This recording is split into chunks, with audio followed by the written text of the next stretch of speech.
and he is the North American emissary. I believe he actually relatively he actually joined us as well relatively recently, if I'm not mistaken. But nonetheless, please welcome Spectator 6. We know him as a little bit of a different name, but for today, for the cast, we will use the name Spectator 6. So, welcome, Spectator. Yeah, how are you doing? How's it thank going, you, man? Sneaky. Thank you, Aaron. Pleasure being here. Yeah, I'm one of the few U.S. emissaries. We got one of our friends here, Kononia, could not be here, but he wanted me to say hi to everybody. He's one of the other North American emissaries. He does some cool stuff. He passes out dog tags at conventions, so that's one of the things he likes to do. Yeah, how did you become an emissary? You are relatively new to the emissary team, if I'm not mistaken. Right. I'm relatively new. I kind of like Dan. I got invited in, and I guess it kind of came from a little bit about me. Kind of came from my long time involvement on the forums. That's where some people might recognize me. And I kind of a little different take. Let's say I have a lot of real life weapons training. A lot of kind of like private only events, live fire stuff, 360-degree ranges. Like close quarter stuff for shoot houses and stuff like that, force on force, a lot of things like that for years and years and years. And I've also taught some of this stuff in private events too. And I'm also a computer nerd a little bit on the side, so a lot of programming, a lot of stuff. I've played lots of games my whole life. Ever since I was a kid, I was always kind of drawn to see why games do what they do and kind of how they do what they do. And that's kind of what kind of formed my niche within the Tarkov community, is this kind of mix of having the both sides, right?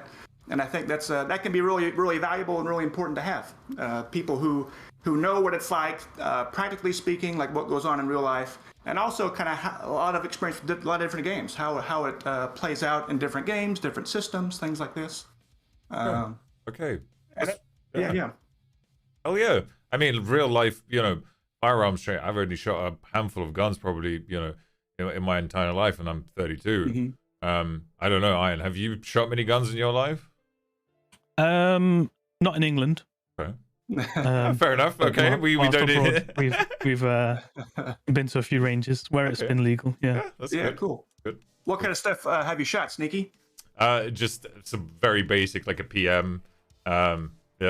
We took apart an AK, but I never shot it. You can actually, you used to be able to do this at a museum, at the Russian War Museum. You used to be able to, or in St. Petersburg. In fact, there was a war museum in St. Petersburg. Super pretty place, really, really beautiful. It is, if I'm not mistaken, it was one of the, it was like an attachment of a fortress, like St. Peter the Great, basically. When he built St. Petersburg, there was a huge fortress right in the middle of town. And one of the buildings that's like across the river from it was like a detachment. I think it might have been like a hospital or something along those lines.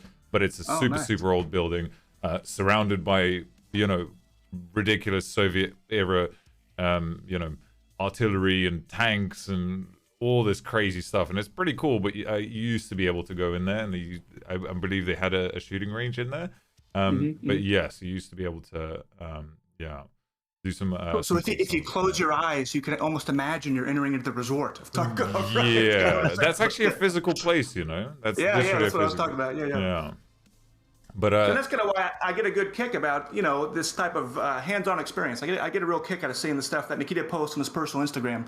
Like some of the devs get together on the weekends, right? And they go out in the range, they do all this really cool stuff in training, and that's really unique to have in a development team. Most development teams have zero hands-on firearms or any of that type of training or exposure. So it's really cool that we have that in BSG. Yeah, I think that's where a lot of the kind of the passion and a lot of the intricacies in the game stem from. It's that kind of, again, it's the passion for putting something that is out there in real life, but you put it in a game and you use it in ways that you wouldn't necessarily be able to use in real life, because of course it is highly dangerous, without going into too much detail. But I think that's one of the reasons why we build games and why we love games, because we can do stuff in them that we can't in real life, and we like to experiment and take ourselves outside, into situations which we might never be able to experience outside of the actual computer game itself. So right. yeah, and I think that that's probably one of the reasons why the Tarkov is as popular as it is, because it is so true and so close to like a real life experience. Of course, as playable, as hardcore or whatever, as playable, I can't even quite remember the quote that Nikita said, or as realistic as playable. I'm sorry. As playable, yeah. So I think that's the one. So it definitely stems from that. And hey, again, 5 years. I haven't been an emissary for 5 years, but regardless, 5 years down the line, we are here. Yeah, as kind of a newcomer, this is what I've been kind of pleased to see, is that kind of seeing the emissary group, what goes on behind the scenes a little bit. I mean, man, it's a really strong crew. There's a lot of healthy and open discussions, and I got to kind of tip my hat to Tobias and all those guys involved in it, to setting it up, because they kind of help really foster and protect that type of interaction, and that's really valuable.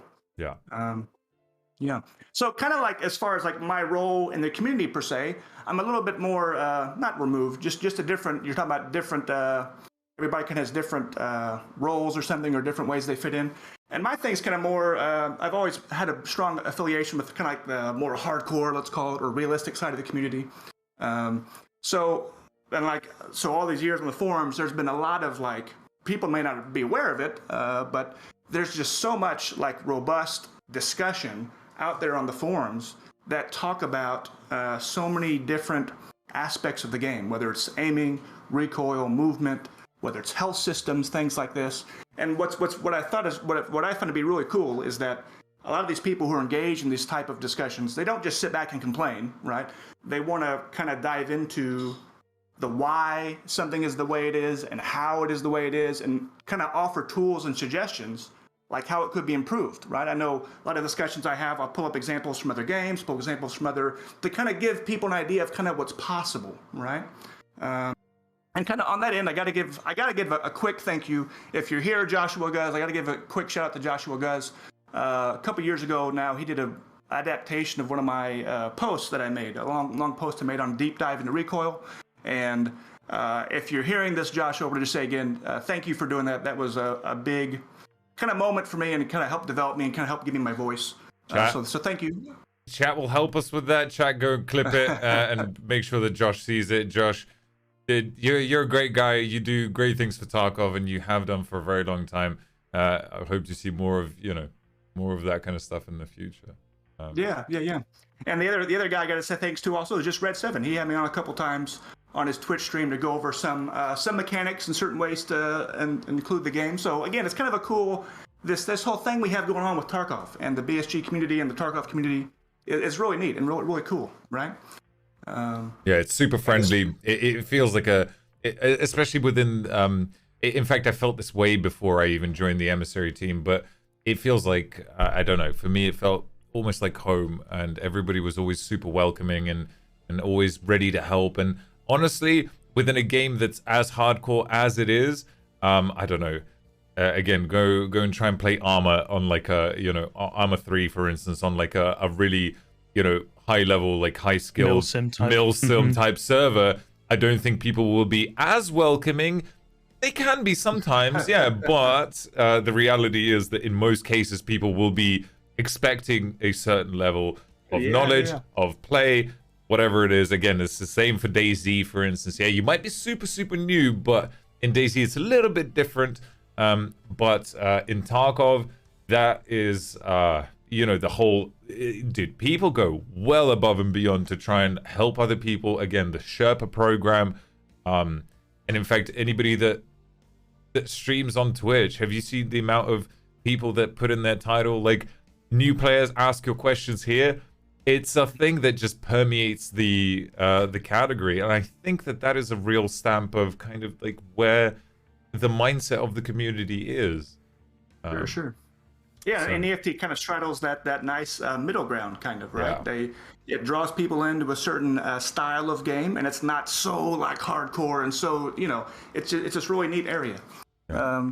And I kind of in my community, kind of just one thing I kind of wanted to raise, kind of shed some light on, is kind of what's going on in the community that I'm kind of aware of in some ways is the way I would kind of describe it to people that haven't had time to go through all these forum posts and stuff, may not be aware of it, is kind of this idea of, let's call it flick gaming versus a pacing and performance that is maybe more plausible, right? So like flick gaming, if you've ever seen like FPS trainers or FPS, like even highlight reels people put up, right? If you look at those, you can say, wow, that's so cool. And you see how fast people are jumping from all around and shooting, right? Oh, that's so cool. But what's interesting is if you take that and you compare it to real life footage, or if you have experience, real life experience, right? But you could also, maybe it's competition footage you see, maybe it's certain like, let's call realistic movies like a Zero Dark 30 or like Heat or something. Could also be like paintball tournaments or something. Just if you start paying attention to not only like how fast do people move, but also how fast they're able to turn and to engage. Like how long does it take someone to engage someone on his left and then swing around and engage someone on his right? How long does it take like to line up shots in these little bitty FPS trainer dots, right? Versus in real life, how long does it take people to go through like a course of fire and like land A-zone hits on like man-sized targets, right? And it's kind of like when you start seeing people engage targets in real life, like what's more common? Do people go in weapons lowered a bit, point firing everything? Or are they sights up, ready to aim small and miss small, as they say, right? Yeah. And that's kind of the interesting part of the discussion that's going on, is these are a lot of small details that kind of can add up to a very interesting whole, right? And a lot of the fun things I like diving into and exploring with people is kind of how some of these ingredients, how can they be brought into EFT? How can we make them, do we even want them in EFT? And can I show people, because, you know, as the space gets more crowded of gaming and as people catch on to maybe EFT's kind of secret sauce and its game mode of high risk, high reward, as we get more people encroaching on that space, it's like, man, there's a lot of people that are saying, this is where EFT needs to double down, right, on what it is, what makes it unique, what makes it special. And that's where, you know, just from this community, a lot of these people, we're really excited and we're really eager for EFT to continue to make strides kind of towards more hardcore roots and just separate itself from the pack. Just be so far off where people, it's like, hey, you want to buckle up and play something great? Let's go. This is Tarkov. Yeah. It's not game A or game B. It's like definitely, whoa, this is so different and so unique. So, I'm